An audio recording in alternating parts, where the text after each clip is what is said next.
to the DolphinsTalk.com podcast, the most listened to daily Miami Dolphins podcast on the internet.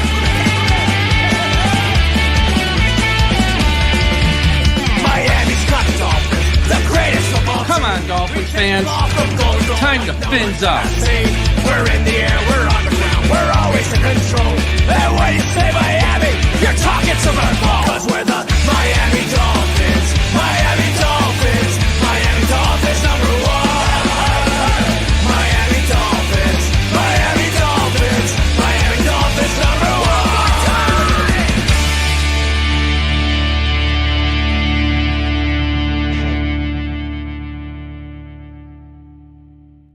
Good evening, Miami Dolphins fans. How are you today? And thank you for listening to the DolphinsTalk.com podcast on this Tuesday, March 25th. I'm your host, Michael Leva, joined by our in-house draft guru, Dante Colinelli.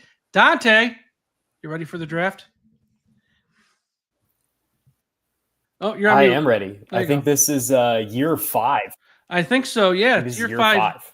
Yeah, we've been going through this, breaking down the draft each and every year. And for those of you who don't know, how we do our draft preview show is very simple. We focus on the Dolphins. We know what their pressing needs are, which are offensive line, defensive line, safety, corner, a little bit of tight end mixed in there as well. We're going to focus the most of our time on that.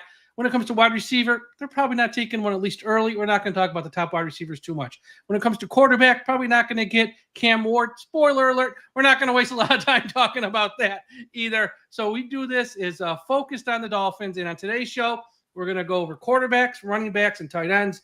Next week, we'll do offensive line and wide receiver. And then the week after that and the week after that, we go through the defense. So that's how this works. Before we get into it, a quick shout out to the sponsor of today's show, Caneswear. Everyone go to the website, caneswear.com. They have the very best Miami Dolphins apparel on the internet. You need a Miami Dolphins hoodie. You need a t-shirt. You need a golf shirt. You need a hat. You need a jersey, a jacket, whatever.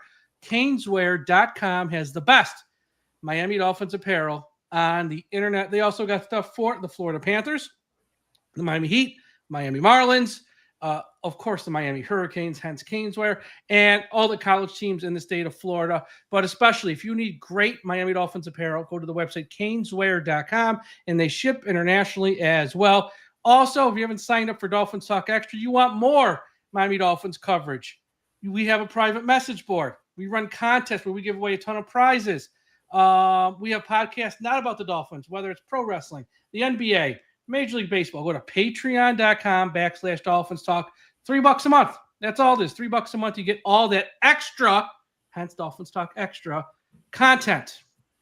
Patreon.com/Dolphins Talk. Okay, let's get to the draft. Now, we're going to start at quarterback. I don't want to spend a ton of time because I don't think the Miami Dolphins are drafting a quarterback overall.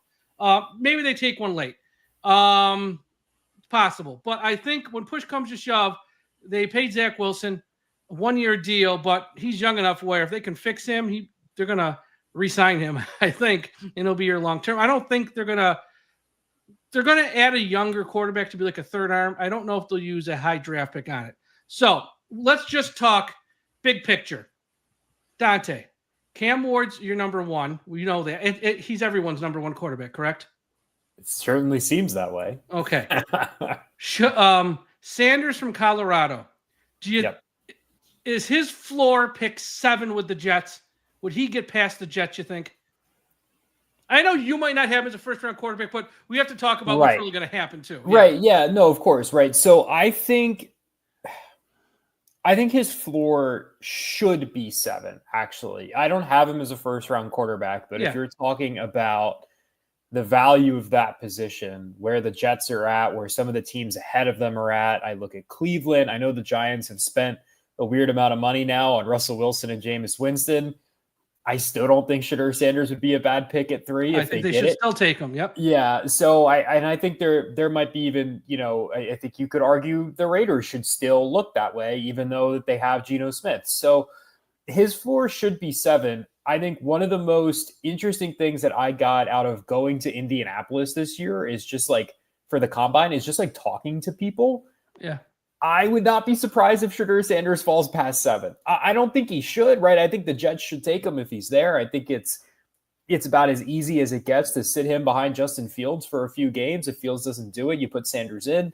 But I would not be surprised if he falls that far. I don't know that the NFL is overly high on his skill set. I don't think it has anything to do with, the Deion Sanders of it all or the circus or whatever. I just don't know that they view him as a top 10 passer. And I don't either. I think you just have to look at the quarterback position and decide how valuable a shot at that is, right? You never know. If you're the Raiders, you have Geno Smith. Are you going to pick 6 next year? Probably not, right? Yeah. Like, you're probably going to be better than that. So floor should be 7. It wouldn't surprise me, though, if he slipped. Yeah. Just real quick, like yes or no. If he got past 7, would he get past the Saints at 9? I hope not. Yeah, because if he falls past there, then we're talking about a slide. Because Right. now you're looking at Pittsburgh at 21 type of deal. And no, I don't think Miami will take him at 13, just to get that out of the way. Jackson Dart.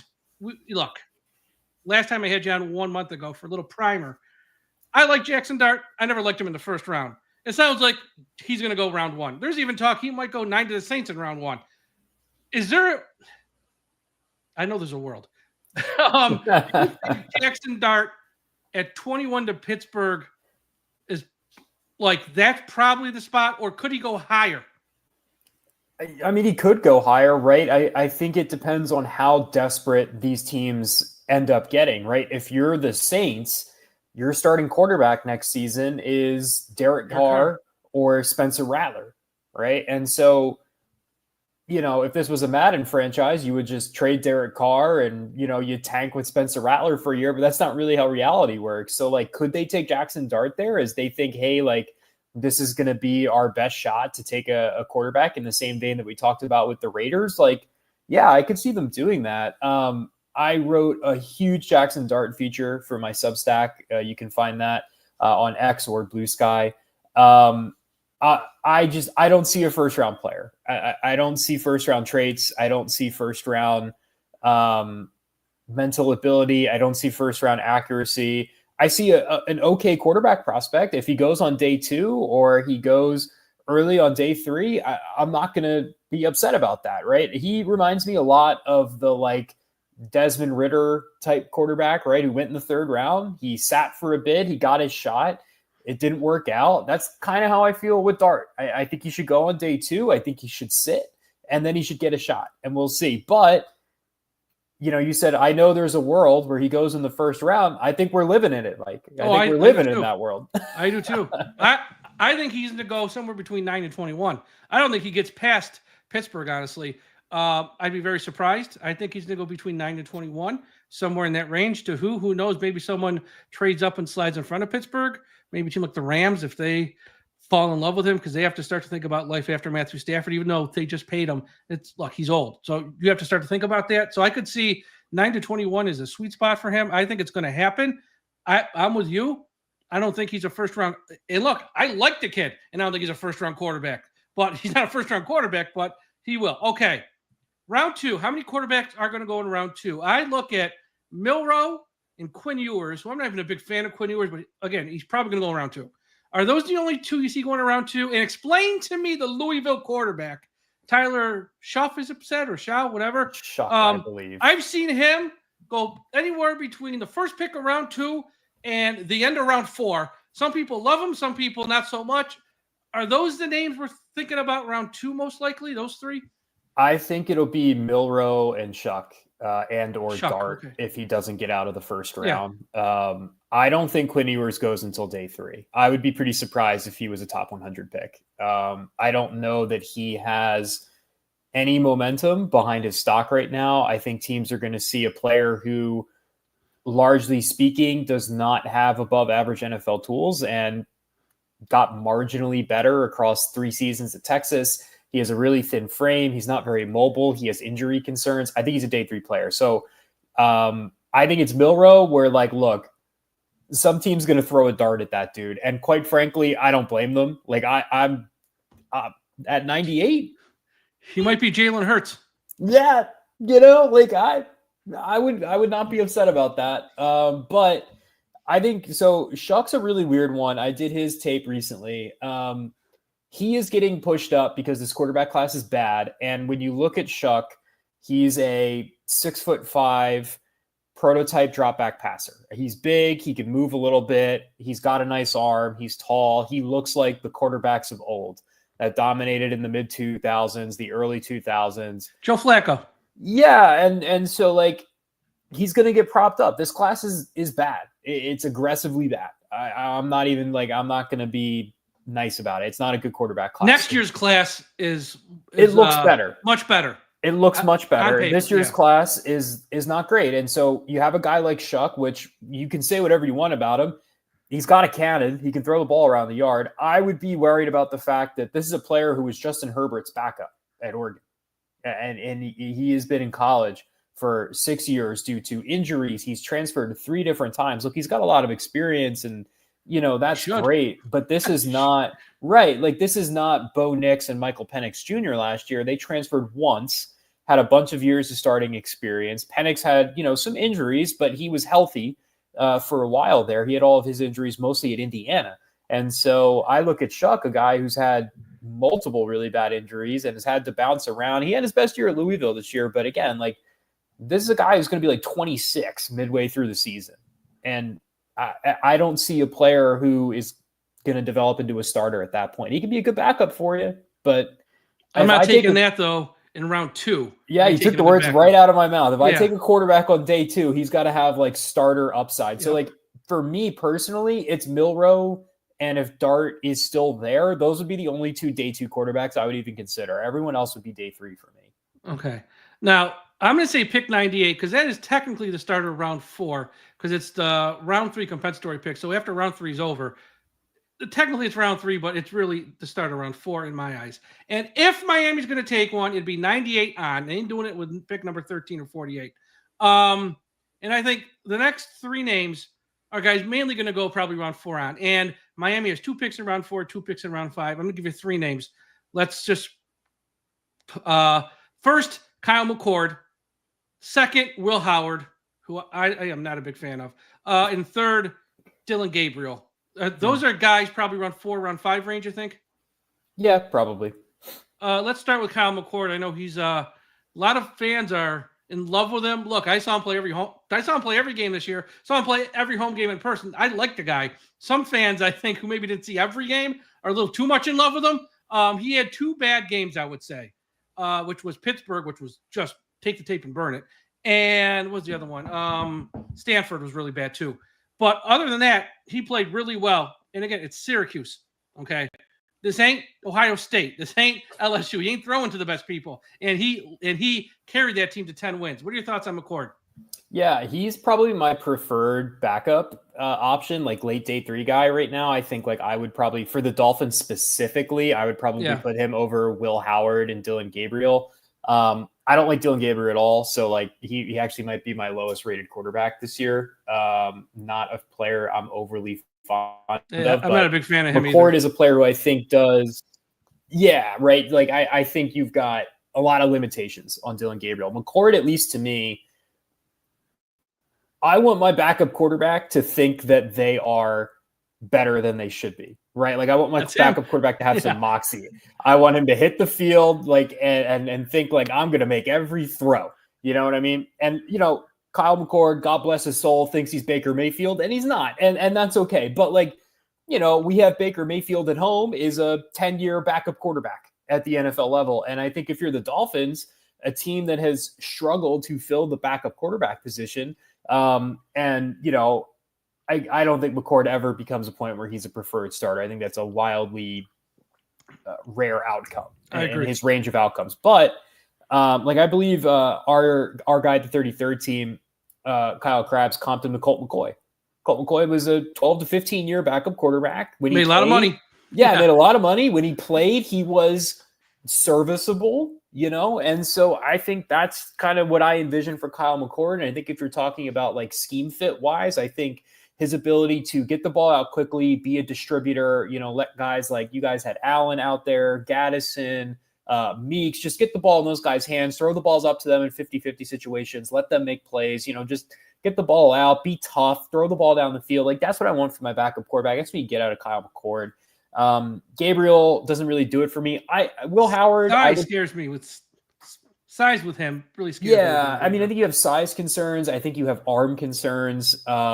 He's a player I've seen in person. To be fair, I saw him at the Senior Bowl in person. I also saw him at Central Florida when I was covering Temple. So I've seen kind of both ends of the Dillon Gabriel spectrum. He did not impress me a single time.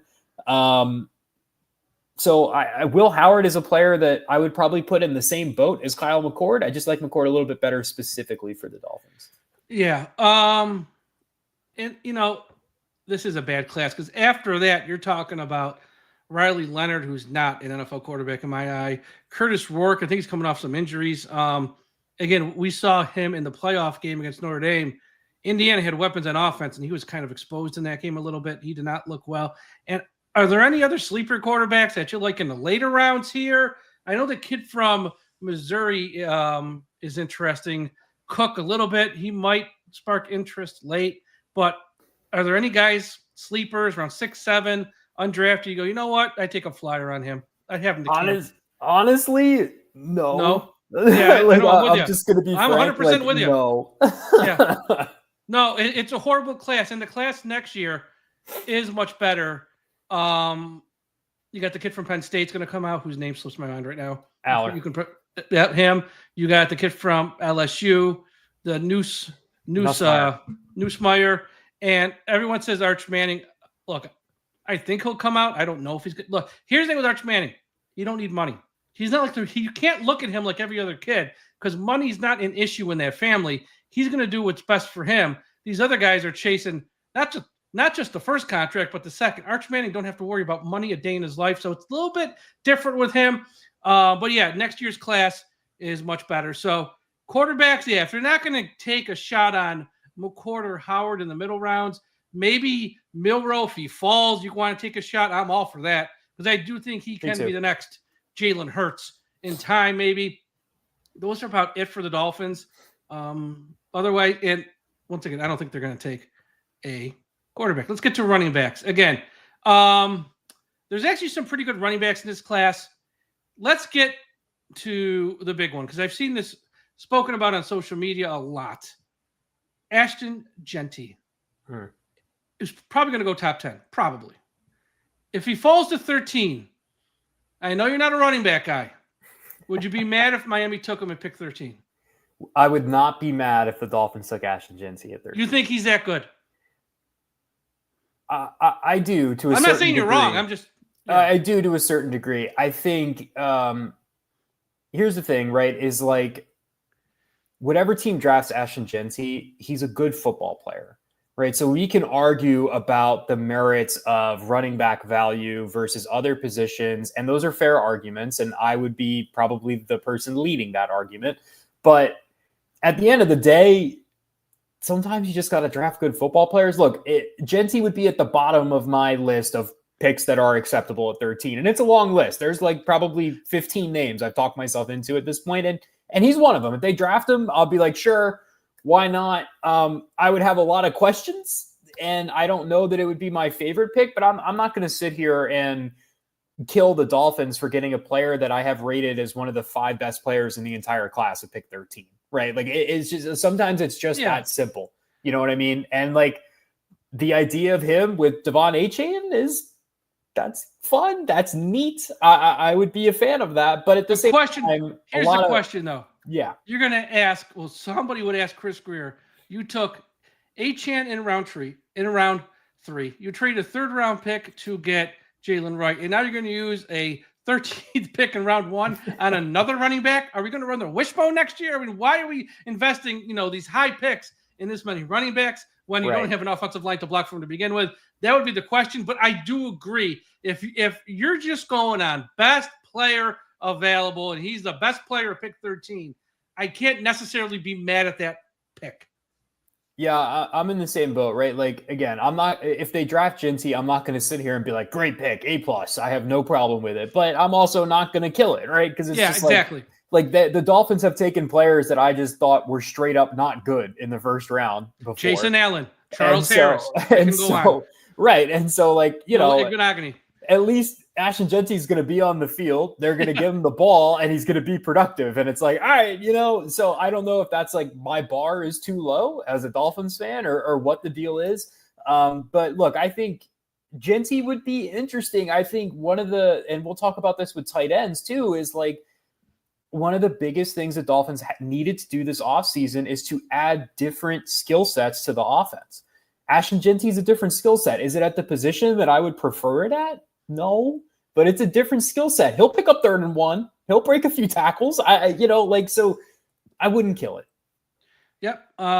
Is the gap between him and Amari Hampton out of North Carolina, is that a big gap or a little gap in your eyes? I'd probably call it a medium gap, which is a bit of a cop-out. But I do have like a decently sized gap on my board between Genty and Hampton. But I really do like Amari Hampton. I think he's going around 1-2, you think, right? Probably, yeah. And I don't think it'll be bad value. Look, I don't love taking running backs in the first round, but I think depending on the team, the situation, blah, blah, blah, it's fine. Like if Hampton goes in the first round, it's fine. It's fine. Running backs are. Yeah. Yeah. I could see him going number 22, the Broncos or something like that. That'd be a fine pick for them. Right. As they add someone to their, and there's probably some other teams as well. I think the Steelers at 21 even. Steelers at 21, because they moved on from a lot of guys. That's in play. The Chargers, they're 22 or are they 23 off the top of my head? Chargers are 22. Yeah, those 3 picks, Denver, Pittsburgh, Chargers, I would be pretty surprised if he's still on the board after those 3. Really and good those player. are probably the only 2 guys in round 1, correct? Yeah, I would guess so, yeah. And then we're looking at Caleb Johnson, Iowa, Trayvon Henderson, who I like a lot of Ohio State, and probably Sampson and Judkins, once again from Ohio State. Those guys, most of them, if not all of them, probably going to go on Friday, rounds 2 and 3, I think. Yeah, I would say so. Okay.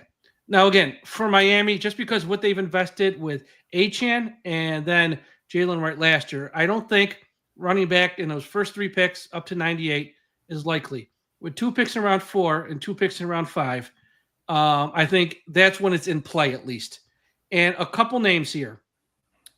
And I think it's in play because Alexander Madison, they signed for 1 year, relatively cheap. And I don't think, let me say it this way, I wouldn't be shocked if he was cut in camp. Okay, it's not like they paid him so much money that they can't move on from him. If they get someone out of here who can do the same things he does, they're not going to hold on to Madison. And we're talking short yardage, guys who can do that, but also have a little bit more. Let's talk about the guy everyone loves, Cam Skedaboo. You think he's a guy from Arizona State round 4 or round 5?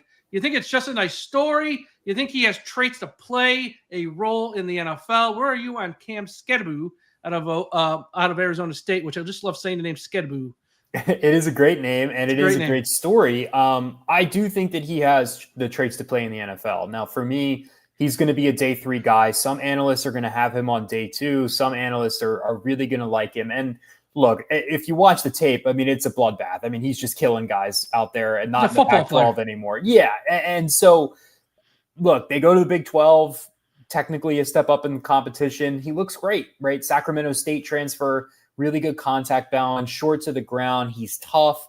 I think with Skedaboo, you are looking at a player who to me is limited. And so limited players go on day 3, right? Like that's where I'm at, especially at the running back position where, like, you know, as much as I think running back value has reached a market correction in recent years, like we took the running back's value don't matter thing a little bit too far, there's still a dime a dozen, right? Like there's still so many of these guys with this type of skill set. But, you know, look, I think Skedaboo could help the Dolphins. I really do. If you are going to draft a running back and you're Miami, he's the type of guy that I would look at. He is stout. He is powerful. He runs hard. You can throw the ball to him out of the backfield a little bit if you want. He's the right type of player mentality-wise that I think you need to add to that offense. And so if you do it in the 5th round or in the 4th round, I'm certainly not going to complain about it, especially, you know, a Dolphins team that has, what is it, like 7 day 3 picks when it's all said and done. They have 3 on the first 2 days and then 7 day 3 picks. Use one of those on a rough and tough running back like Skedaboo. I'm not going to complain about that at all. I would just caution people in getting swept up into the hype of what he did in the college football playoff and what he did at Arizona State. He can be a nice piece to your running back room. He can even be like a 1B, right? Like Jamal Williams from Detroit, and I think he's on the Saints now, is a much bigger player, but like that type of just ground and pound, near the goal line, short yardage type back, I think Skateabu can do that for you, and that's a valuable role in some teams. Yeah, absolutely. I think Mike McDaniel would have fun trying to find ways to use him. And I believe we also saw him in that playoff loss to Texas throw a pass or two. I mean, you can use him in a lot of ways. He's just a football player. Now, cut from the same cloth. You know, everyone knows I'm a guy who lives in Syracuse, New York, and they talk about Kyle McCord and Rondé Gatson. So the guy I want from Syracuse is LaQuinn Allen, because this guy ain't going to win a foot race with anybody, but he is tougher than a $2 steak. And he's the guy, short yardage, don't worry about it. He's got soft hands, and you can throw him the ball out of the backfield. He's there for that too. And he's a willing pass blocker, picking up the blitz from the running back. I saw this guy, once again, Syracuse, that was a great offensive line, run through walls. And that's what the Dolphins need. You want a toughness, get this guy, short yardage, third running back. That's what he is in the NFL because of the speed. Again, the speed thing will probably mean Mike McDaniel won't look twice at him, but this is what the Dolphins need to complement the two speed guys they got. Someone who's a little tough, pass block, short yardage. LaQuinn Allen, tell me about him. Yeah, so I got a nice look at LaQuinn Allen as well this year at the Senior Bowl. I think what really stands out to me about him is the ability to catch the ball out of the backfield. I'll be honest, I was not overly impressed with the running back tape. I think this is a player with inconsistent vision. I think the reason he runs into walls a lot is because he looks for it. Yeah, he's not really reading what's in front of him as well as you'd probably want. But again, this is a player who largely he's kind of almost like a hybrid type player for Syracuse. Yeah. Like they throw him so many passes. He's almost a wide receiver. He lines up in the slot. So I think getting him to the NFL, you kind of have to decide, okay, like what is this player? So there's a lot of ambiguity with his role, but I do agree with you that he's tough. I do agree with you that he has good contact balance. And then obviously you really like the pass catching profile as well. So is he a good complement to what the Dolphins have now? Yeah, I think he can be. I would probably look at some other players just because I think a lot of what Allen's value is going to be wrapped up in is his ability to catch the ball. And frankly, I'd rather throw the ball to Devon Achane if I'm going to throw the ball to a running back. But again, like Allen, if the Dolphins watch the tape and they decide like, hey, he's tough, he's physical, we're going to make him a running back. We're going to commit to that. And we're going to let him develop. Again, it's a day 3 pick. I'm not going to be upset about that. That's a player who adds a different skill set to your team. I just worry about, are you getting the most out of him in a running back room in Miami that has Devon Achane, who's an excellent receiver already? Yeah, absolutely. Couple other names here. Question, because heading into last season, college football, this guy was like one of the favorites to win the Heisman, and he was terrible. Ollie Gordon, Oklahoma State overall. Here's why I'm so mad at Oklahoma State. Man. Dante, this is heading into last season, like last August, I'm doing my research on college football. Oklahoma State's returning 20 or 22 starters. They're returning 5 offensive linemen. They're returning 10 starters alone on offense. I'm like, and they play in the Big 12 with no Texas, no Oklahoma. Oklahoma State is a shoo-in to win the Big 12. I bet them over like 9 wins. I bet them to win the Big 12. I bet them to make the playoffs because they go, if you win the Big 12, you're automatically the playoff. They were so bad. And they had a quarterback who was like 27 too. He's been in the league for like 8 years. Alan Bowman. No way. There's no way they're not going to win games. And they were awful. And Ollie Gordon was awful. But, if he went in the draft after 2023, everyone would be talking about Ollie Gordon. He was that good. What happened to Ollie Gordon? What happened to Ollie Gordon's a great question, Mike. If I knew the answer to that, I might have him higher on my board, right? Because you just watch this player and you go, man, like he looks so slow this past year. I don't know if he was playing hurt. I don't know if he put on some weight that maybe he shouldn't have put on. Between 2023 and 2024, he was arrested for drunk driving, and that got a lot of headlines. And for for some players, they just brush that off, move on. It might have affected him in some way. I don't know. That's what they can think of. Maybe. And look, I think you have a really difficult profile to rationalize now because now I have a big running back right, who is high cut. He's not great at changing directions. He's supposed to be a downhill, straight line speed guy, right? Like think of the big running backs that we have in the NFL. He was never Derrick Henry, but that's the prototype, right? Like that's the type of running back that he has to be. Run through tackles, really good contact balance. I never expected him to be Derrick Henry fast, but you got to have a little bit of juice in a straight line at least. Like you can't change directions. Like you got to run fast if you get a good runway. I don't get any of that with Ollie Gordon. I don't think he has good contact balance. I don't think he runs through tackles. So I have this gigantic back who I don't want to give the ball to in short yardage. I don't want to give the ball to him near the goal line. And I'm not going to ask him to create for himself. Everything that I do has to be blocked up for him. And then when he does actually hit the hole in 2023, there was a lot to like.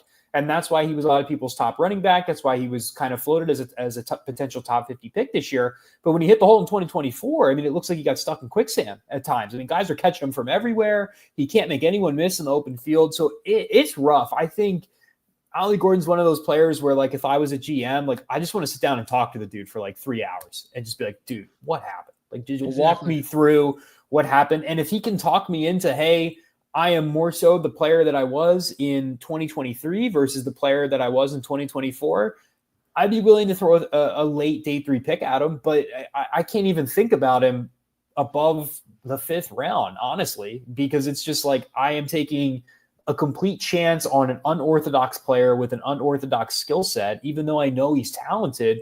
I haven't seen it in a whole year. And he was already a weird profile. As much as I liked him over the summer and the summer film was good, there were pitfalls in the summer film as well. And so you have a player who just got a lot worse, and that's a difficult profile to bet on. Yeah, we have someone in our live chat here watching, asking about Jaquez Hunter out of Auburn. I know he's probably a late 3rd day pick. So here's the thing with this running back class. I have watched, as I look at my other monitor here, 20 running backs, and not one of them is Jaquez Hunter. So that's he's a late round guy. This class, and he might be inside my top 20 by the time I get to him. It's just to say that, like, this class is insanely deep, especially on day 3. There's a lot of really talented players. I thought Hunter did some nice things at the Senior Bowl.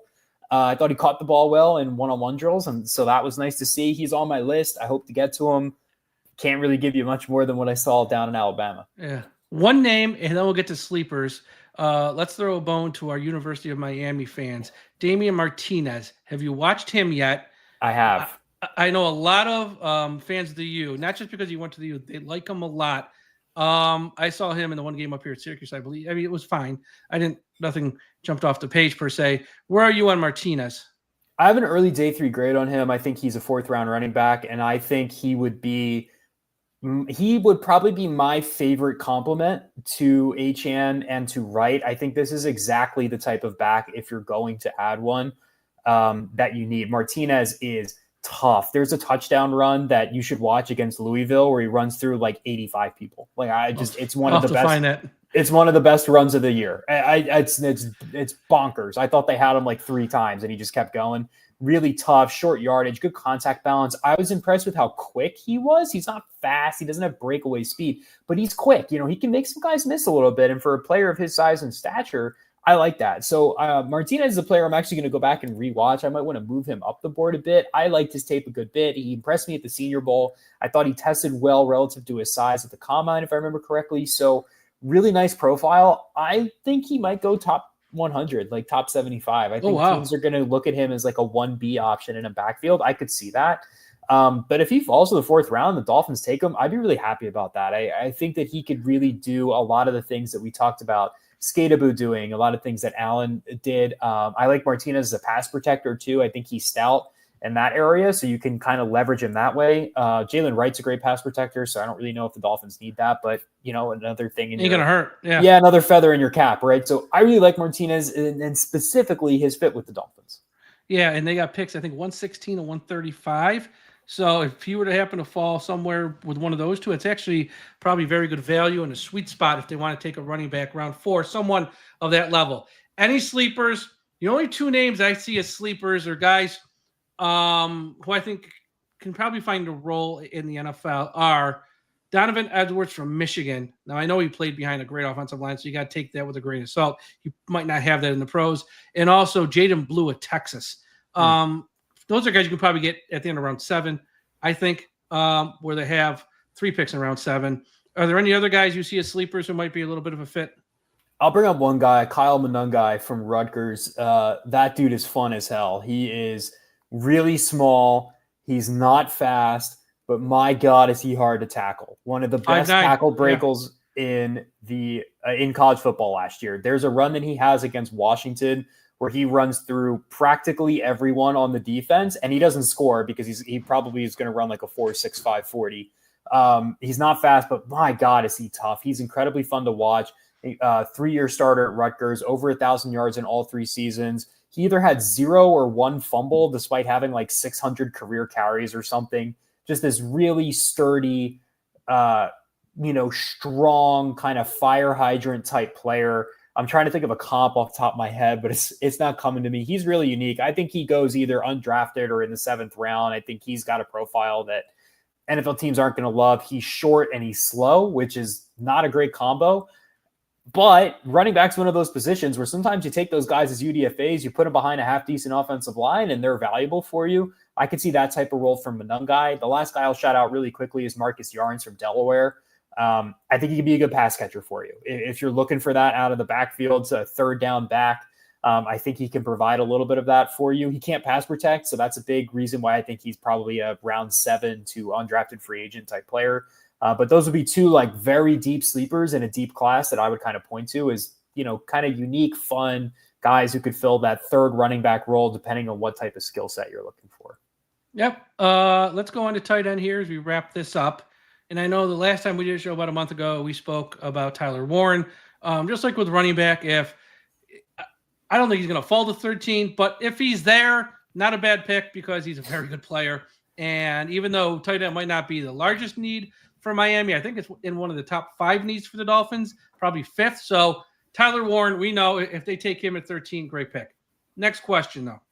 The gap between Warren and Colston Loveland, the next tight end out of Michigan, how big's that gap for you? And is 13, if Miami, say Chris Greer is hell-bent on a tight end in round 1 and he can't get Warren, is Colston Loveland at 13 too high, or should he look to maybe trade back a few and maybe grab him then? So the gap that I have between Warren and Loveland is it's not significant, but it's also not small. I have Tyler Warren as a top 10 overall player in this class, and Colston Loveland's my 24th overall player. So you're looking at a gap of about 20, roughly speaking. And so that is a gap. And so to answer your second question, I personally would not take Colston Loveland at 13. But again, like I said earlier, there's probably like 15 names that I've talked myself into. And like, if the Dolphins took Colston Loveland at 13, I would be okay with that. Like, I wouldn't hate it. It wouldn't be my favorite pick. I'd prefer a trade back if you could. I think the difficult part with Loveland is that if Warren is off the board, I have a hard time believing the Colts are going to pass on Loveland with the very next pick in the draft. So I think if you are hell-bent on taking a tight end and you're the Dolphins, you want Loveland or Warren, I do think you have to select them at 13. I wouldn't hate it. I mean, Loveland he had a down year this year, but Michigan's quarterbacks couldn't hit the broadside of the barn with football. Awful. So he still looked good, honestly. Like, he still moved differently than the other players on the field. He's a great route runner. You need to develop him a bit as a blocker, but I think you have enough there to believe that he can become a good, competent inline player for you. This is not a slot-only tight end. I'm pretty down on those guys right now. I'm kind of off the whole slot-only tight end shtick, and I don't think Loveland is that. I think he's a really, really good player, smooth route runner, good catch radius. He catches everything, really good red zone threat for you. And for the Dolphins, it would be a different skill set. He would be a physical, big, contested catch winner. Nick Westbrook-Ikine is that a little bit, but not quite to the degree that I think Loveland would be. So, like, look, if they took him at 13, it's kind of the Ashton Genty conversation again. Like, I think Loveland's a good football player. So if they take him at 13, I'm not going to be too mad. It won't be my favorite pick. I'll gripe about the value of the tight end and the fact that he's like my 24th overall player. But, like, I don't know. It's probably a B, and I'm okay with that. Yeah, on the last show we did last month, we spoke a little bit about Harold Fannin Jr.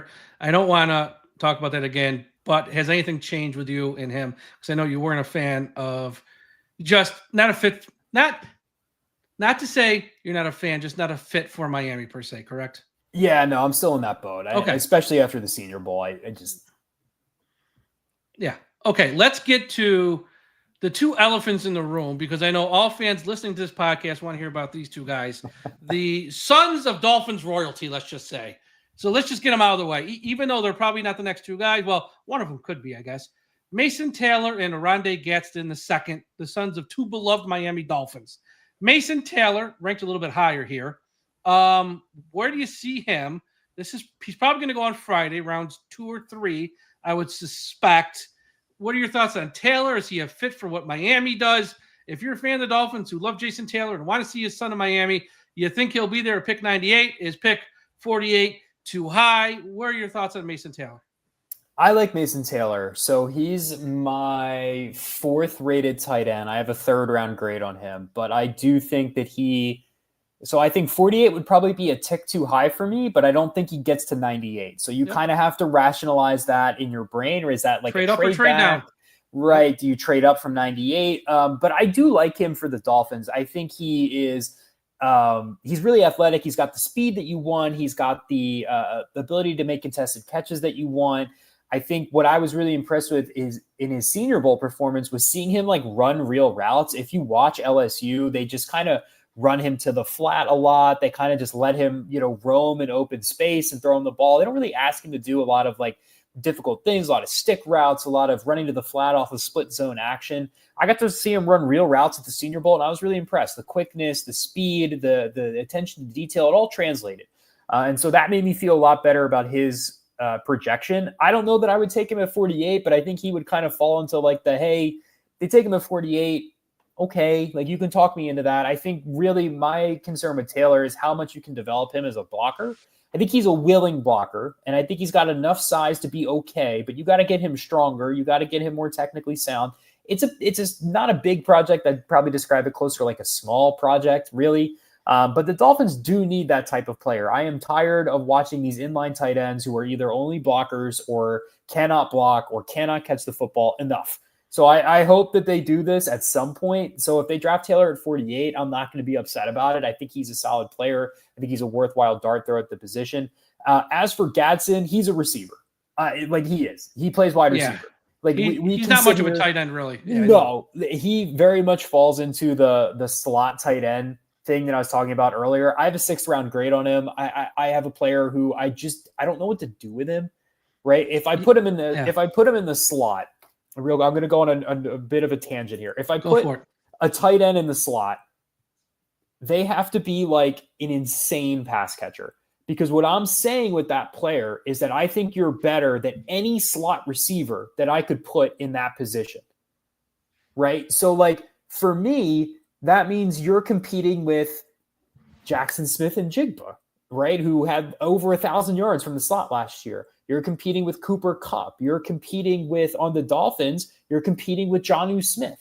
Would I rather have Jonnu Smith in the slot, or would I rather have Gaddison in the slot? I'd rather have Smith in the slot. I'd rather have Devon Achane in the slot, if we're being completely frank. So I think that's where my trouble with him kind of comes in. I can't play him in line. He's a slot receiver. Okay, so now you're competing against Xavier Restrepo, Kyle Williams, Jack Besh, Savion Williams, Jalen Noel. I'm just naming the receivers that we're going to talk about whenever we do that show. That's the competition for Gadsden. I don't think he's going to win that battle because he's kind of a tweener. He's not very fast. He doesn't change directions well. Now, what I'll give him credit for, he catches everything. Just like his old man. Yeah, just like his old man. If the ball gets to him, he catches it. And you know what? Props to that. I'm not saying he's an undraftable player. I'm not saying he's untalented. No, he's around 5 or 6, though. He's around 5 or 6. Yeah, he's a late day 3 guy. You take a shot on him. If you throw him a bunch of 50-50 balls, maybe he's productive enough for it to be worth it. But, he's a receiver. He's not a tight end. Yeah, I'm with you there. And I just think for what Mike McDaniel likes to do, he's just not a fit for Miami. There's teams who will use him. Think Cincinnati when they took Mike Gesicki away from Miami. He fit perfect because he's kind of like Mike Gesicki in some ways. Kind of in some ways he is. Just he ain't going to block anybody. but he'll get down the field and he'll make some plays. And I'm with you about these tight ends in the slot. Essentially, what you're saying is, I'm not going to put a wide receiver out there like Malik Washington who can blow past somebody. I'm going to put a slow wide receiver in the slot, which is like, well, why do that? It makes no sense. In some sense. And a lot of these guys can block now, right? Like Nick Westbrook-Akine is a good blocker. Get after it. Yeah. Right. And like, I would rather have if I'm going to have a big receiver in the slot, I would rather have somebody who can block, and Gatson is just not giving you that. And so I have a problem fitting him in anywhere. And there's a lot of tight ends like that. And there's not a lot of spots. He's a fit for some teams. I don't think he's a fit for Miami, which means he's probably not a fit for San Francisco and is probably not a fit for some other teams. That's the thing, this system is the league now. That's a problem. A lot of teams play like this, but there's still a few that don't. Right. And those are the teams that will value him more. Mason Taylor, I'm with you. If Miami wants him in a perfect world, if you can, trade down from pick 48 to pick like 60, pick up something else. And if you want him that bad, you take him there. Because I think you can't take him a pick 48 or pick 98, trade all the way up. You got 2 picks and 4, 2 picks and 5, part with 1, trade up to pick 72 if he happens to be something like that. Let's talk about some other guys though. Miami Hurricane, again, local kid, Elijah Arroyo. I like him a lot in this draft. Probably got to take him around 3 though. Maybe around 2 even. I don't know. What are your thoughts on him? Yeah, so I was a little bit worried that he was going to be a slot only guy. But the more I watched his blocking, I got a little bit higher on him. I think he can get after it a little bit in the blocking game. You have to add strength to him. You need to add some weight to his frame.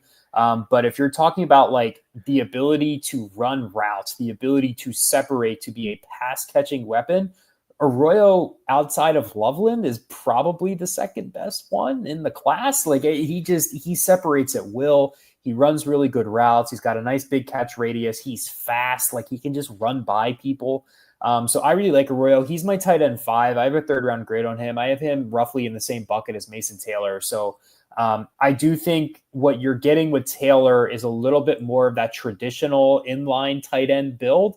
I think you can make Arroyo a competent blocker. I don't know that you're ever going to get him to the position where like you feel good about him as your primary inline guy. So that's where I start to get, I'm not really sure if he's the guy for the Dolphins specifically. I wouldn't hate it. I could see it. It's not the perfect fit, but it's not a bad one either. It's kind of somewhere in the middle. But he's incredibly talented. I think the other thing you worry about him is with the fact that he hasn't played that much football, has some injury concerns, really just a 1-year breakout at Miami. So are you betting on that? He's had a great process. But really, I think he's a good player. I really do. I like him. Anytime that you see a tight end from the University of Iowa in the draft, you better pay attention because they just send tight ends to the NFL like nobody's business. And we got one here this year in Luke Lachey, if I'm saying it right. Where are you on Luke? And I'm only asking because when they come out of Iowa, you better pay attention. They can coach tight ends. Yeah, they really can, can't they? They're really good at it. I really liked Luke Lachey over the summer. And so he kind of had that Iowa tight end, wow, this dude is big and moves better than you think he does vibe, right? Like that's the Iowa tight end vibe. Lachey had that. He has gotten hurt a lot. And last year he got hurt. I believe it was either an Achilles or an ACL. It was some kind of serious injury that he had. Welcome to Miami. Yeah, welcome to the Dolphins, right? He had an injury that knocked him out last year. And he just didn't look the same this year. He looked a lot slower, a lot more labored. Didn't get in and out of his breaks the way that I thought he did earlier. And he's had a couple of injuries. He's been on and off the field a lot. Obviously, he was behind Sam Laporta at first. So once he finally climbed his way up the depth chart and then he got hurt, he's kind of been on and off the field. Iowa's offense is an eyesore, to put it nicely. So he's not really getting a lot of help there. I think, look, if you're on late day 3, I think he's worth a shot. He can block for you a little bit. He can make some tough catches, but he's probably like Pharaoh Brown, Julian Hill type of player. I think the Dolphins, you already have that. I would like to see them add somebody with a little bit more upside. Yeah. 2 more names. One of them coming here from our chat. Gunnar Helm, the tight end. Where does he go to school? He went to Texas. Yes. Where are you on him? So Gunnar Helm's actually my tight end 3. I have a 2nd round grade on him. That is just based on tape. He ran a really bad 40, and he ended up rolling his ankle during his 40 attempt. I think he ran like a 4.8 something, which is like catastrophically bad. Like the number of tight ends who have run that time and been good are like basically zero. But he rolled his ankle, and he posted a picture of a giant bruise on his ankle, and he still ran a 4.8, which makes me think maybe he could run faster than that. Now, Texas had their pro day today, if I'm not mistaken, and I haven't seen the times come out. So I'm not sure if Helm reran his 40, but that's probably the biggest question that I had about him was like speed. I think on tape, you see a player who is a solid blocker. He's a solid route runner. He's got strong hands. He's tough after the catch. I don't think he was going to run well. I never thought he was fast, but I just want to make sure he's like borderline NFL fast. Like there's a certain threshold that you have to hit. If he hits that threshold, I'm good with it. I really like Gunnar Helm. I think he's one of the 50 best players in this class. I think he's got a really diverse skill set. I think he's got the upside to be a really good quality starting tight end. Yeah, I'm looking for results here. I'm not finding it for him, but everyone is raving that. Look, here's the deal. If you're a quarterback and you don't have a solid pro day, something's wrong. They're saying Quinn Ewers is like the second coming of Montana. He's throwing against air, folks. Okay, he should look good in a pro day. I can't take that stuff seriously. Okay, last tight end, only because I had him in my mock draft, which you will grade after this last question here. My guy, Thomas Fidone, the second. That's right, the second. Out of Nebraska. Year one, I don't know if he's going to give you much, but with late in this draft, either with picks around 5 or 7, however you want to use them, this is a wide receiver playing tight end, but he's a really athletic tight end. Where are you on Thomas Fidone II? Please tell me that you watched tape on him. I have watched tape on him. All right. I have a 6th round grade on Thomas Fidone II. I think the positives, I think you outlined them well. He is 6'6", 255 pounds, and he moves like he's 6'3", 245 pounds. Right? And that's an appealing skill set, right? Like that's a good place to start with a tight end prospect. The problem is that I don't really know that he's got anything else going for him. That's it. And yeah, like he moves well. Up. He doesn't have, he's got injury concerns. He's been in and out of the lineup a lot. He only had 373 yards on 36 catches this season. If you watch, I watched every single one of his catches because there wasn't that There's many. so few of them. Yeah, I know. Most of them are, schemed up touches, really, really simple routes. You're drafting traits here, and you're hoping you can coach him. And he can't block, which I'm going to be honest, bothers the hell out of me at 6'6", 255 pounds. You're huge.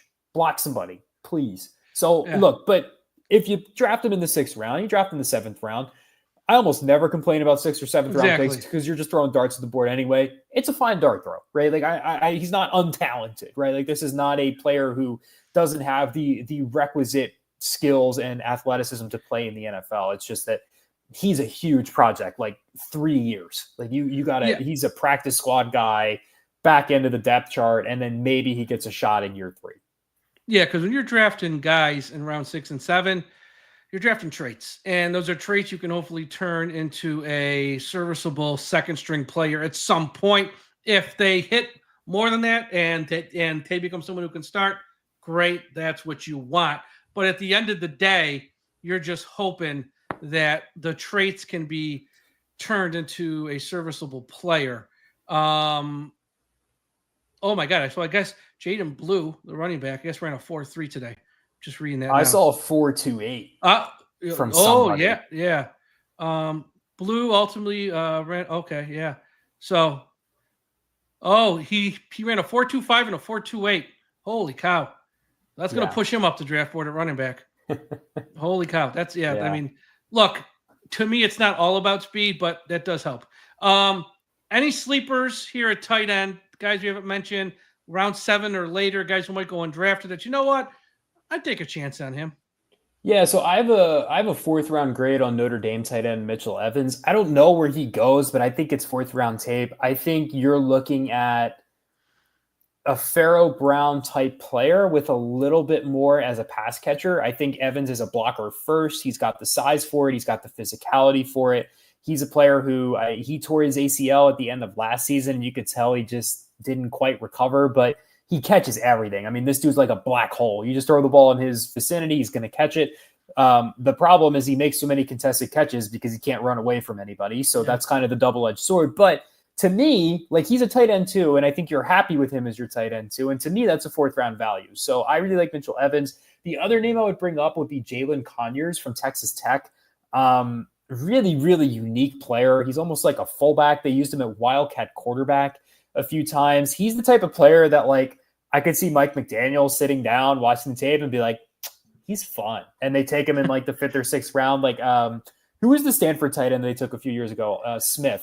He ended up with the Cardinals. Elijah Higgins, not Smith. He holds the record. This is so Chris Greer. When Miami released him at the end of training camp, in the past 2 seasons, he's the one player with the single most waiver claims put on him the past 2 seasons. When they let him go, like 31 other teams putting a freaking waiver claim on this guy. They all wanted him. And it's like, what did they know that Chris Greer didn't? And then that was 2 years ago. This past year, no one guy cut had that many waiver claims. So for the past 2 seasons, he has had the most waiver claims put on him out of anybody in the NFL. Well, there you go. So the thought process there was, he's kind of cool. We'll take a shot on him. I could see them doing that with Conyers out of Texas Tech. I think he's kind of really unique skill set, interesting size, runs, okay routes, the routes that they ask him to run. I think you see quickness. I think you see some speed, make some contested catches. You got to rebuild him as a blocker. You got to expand the route tree. You got to do a lot of the finer points of the game. He's a project, but he's an interesting one at the least. All right. So we got through the quarterbacks, running backs, tight ends. Next show, we'll do offensive lineman, tackle, guard, center, and we'll also do wide receivers. I don't know if there's a lot to talk about a wide receiver. But before I go, I sent you today, which I released up on Sunday up at the website, DolphinsTalk.com, of course, my mock draft 1.0. And I said it's fluid. It's always a fluid situation with these mocks.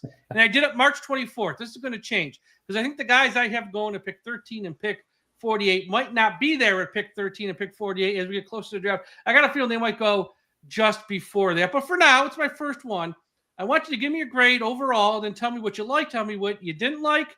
Let me hear it. I'm a big boy. I can take it. So I actually like it. I would probably give it like a B+. Like All right. You're love a hard marker.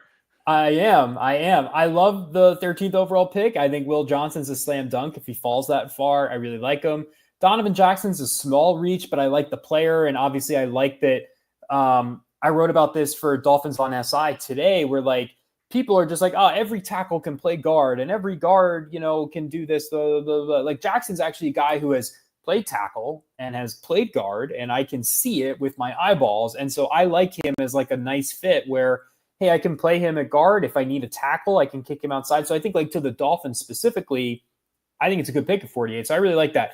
Now you do lose me here with the next one at 98. Okay. Marquise Sigel is not a player that I think is one of the 100 best players in the class. I think safety is perfectly fine. So the position's right. Sigel's just not really a player I'm overly high on. I think he's more of a special teams player. I don't know that you ever want him playing on defense if you can help it. He is fast. So can't deny that. 4.3 speed. It reminds me a little bit of Brandon Jones. That's why I kind of went there, because I know he went at the top of round 3. This is the end of round 3. And I'm thinking Chris Greer might like that type of skill set. And again, safety there, I don't know. See, that's a tough one. Safety's a tough one. That's going to be our last show. And I'm going to be very much interested in the cornerback safety show that we do. Because those are just, for me at least, tough to grade. Tough to figure out who I like, don't like. Some of these other positions kind of easy, or at least they're easier. Safety's tough. So, yeah, I'm not hurt that you said that, because I didn't love that pick, honestly. But I'm like, who else would you take? He reminds me of Brandon Jones. Strong safety in the box, blitzer, speed, special teams. So that's why I went with that, but that's totally fair. Yeah, I mean, but everywhere else, like, I'm good with it. Like, I think you add some worthwhile depth pieces here on day 3. I'm not a huge Emory Jones guy, but I think at 116, I'm fine with it. Like, I think that's perfectly fine value for him as like a project type offensive lineman. And, I think you did that just so Liam Eichenberg doesn't eke his way onto the roster again. No, I did that because I don't trust Austin Jackson to stay healthy, because he stayed healthy once, and that when he was playing for a contract. And since he got that contract, he's never been healthy. That's the only reason. I think we got to have someone ready to go behind him. And that's why I want Jones, because he's a pure right tackle. He can't play left. And let's just work on him, because I know at some point, like, he will go down, Austin Jackson. And it's going to be Larry Borum. I'm telling you right now. Oh, yeah, I know that, but I'm thinking long-term. I'm thinking long-term past this long-term. Okay. Yeah. All right. Yeah. I mean, I like the value at 116. Like, I'm good with that. Yeah. Ty Hamilton's a really good run defender. I'm fine with that. LaQuint Allen, we talked about him on the show. Allen, yep. Good pick. I'm good with it. Fedone, we talked about. Probably a little too high for Fedone. What's the difference between I know. It's really 155 and 240, 224. Like Nothing at that point, really. it's fine. Cameron Jackson, I think I picked him to the Dolphins in my 7-round mock for the Dolphins. I did a few weeks ago. Big guy. He's a nose tackle. Worthwhile shot. I'll take it. I like Josh Joyner like much higher than this. So the fact that he could be a 7th-round pick, sign me up. I think he's got a ton of traits. So good job. B+. All right. Yeah. And then we got Mac McWilliams would be a fun name to say. He had a great Senior Bowl. I think this is where he goes. Like I think he's a 7th-round pick, but my God, he was impressive in Alabama. That dude, he looked really nice. Yeah, and with 3 picks around 7, that's really once again where you're trying to find guys with traits you can coach up. I hope they trade some of those picks, man. I do too. Because they do not need 10 picks in this draft. One, I don't know how they're going to pay picks them in the draft, but you got 7 of them on day 3. If it was 5 and 5, sure. Yeah, I would like to see them try to move up from pick 98. 13, they're going to get a really good player who should start somewhere, unless you take Warren, who might not start because he's number 2 there, but he's a long-term starter, so I would be fine with that. But at 13, you should get someone who should start. Pick 48 with this roster, especially if they go on defense, you should get someone who should start if they go pick 48, or even offensive, which I like the offensive line of pick 48 more so than pick 13. Actually, I think pick 13, I want someone on defense. Honestly, give me Grant, Nolan, Shamar. I can't wait for that show. Shamar Stewart, I've seen go pick number 6, 7, or 8, and I've seen him go at the end of round 1 to the Philadelphia Eagles and everywhere in between. People are all over the map on Shamar Stewart. To me, he's Chop Robinson. I don't care what the college stats said. I know a football player when I see one, and I don't care how many sacks he had at Texas A&M. He's an NFL player. That's where I am on him. Give me someone like that at 13, and then around 2, Donovan Jackson type, maybe not him specifically, somebody like that. In round 2, who you can put in at guard, I'd feel much more comfortable doing it that way. Obviously, though, Will Johnson's there. I'm just going to take Will Johnson, period. Because if he falls at 13, I don't think you have to really think about that too much. I agree. I'm with you. I did the same thing in my most recent mock as well. I had Will Johnson at 13. I think if he's there, you take him. April 14th is a big day. That's his pro day, right? He's going to run. Well, his private workout. That's his pro day. He got the hamstring, the turf toe, the whole 9 yards. And I've seen some people say, well, he's always hurt. No, he's not always hurt. He just got hurt this year because the 2 years prior he played in, I think, 14 games and 12 games. Yep. Just he had the turf toe this year, which happens to football players. And they were so bad, there was no reason for him to come back, honestly. I was going to say, I have heard that he could have played if Michigan was better. What was the point? That's what I have heard. Yeah, they were off. I'm not a reporter. I'm not a newsbreaker. No. That's the rumor on the street, is that if Michigan was better, Will Johnson might have only missed 3 games and not 6 or 7. I won't do this to you. We have breaking news. Will Johnson might have played on the no, but you're right. And plus, he tweaked a hamstring. Like, which football player hasn't done that? He's not injury prone. He's just had bad timing with these injuries more so. But if he's there, I'm taking him. But we'll talk about that on future shows. Everyone follow Dante Collinelli on social media at Dante Collinelli. Read his work right here at our website at DolphinsTalk.com and at alldolphins.com. Is that it? SI on Dolphins. Or Dolphins on SI. They changed it. They changed it on me. Oh, Dolphins so on SI. It's not my fault. Okay. Yeah, it's not your fault. DolphinsOnSI.com. And we'll be here next week talking about offensive linemen. This is always fun, especially for Dolphins fans. And we'll also do some wide receivers because I know Tom and myself had a show like a few weeks back. He's trying to justify Miami taking a wide receiver 13. And I had to just cut him off and say, Tom, I can't put up. No. We ain't taking a wide receiver at 13. I don't care if the number 1 wide receiver falls. We ain't taking him at 13. How much more can we invest in this position? And I love Tom like a brother, but when he's wrong, I have to tell him he's wrong. But we will spend some time on wide receiver. But look, unless they plan on trading Tyreek Hill, and even if they do, they're still paying Waddle $30 million. We ain't taking a wide receiver at 13. That's my rant. Okay, everyone have a great day. We'll talk to you again after a while. Head to the website at DolphinsTalk.com. And don't forget to put an end to highway profanity.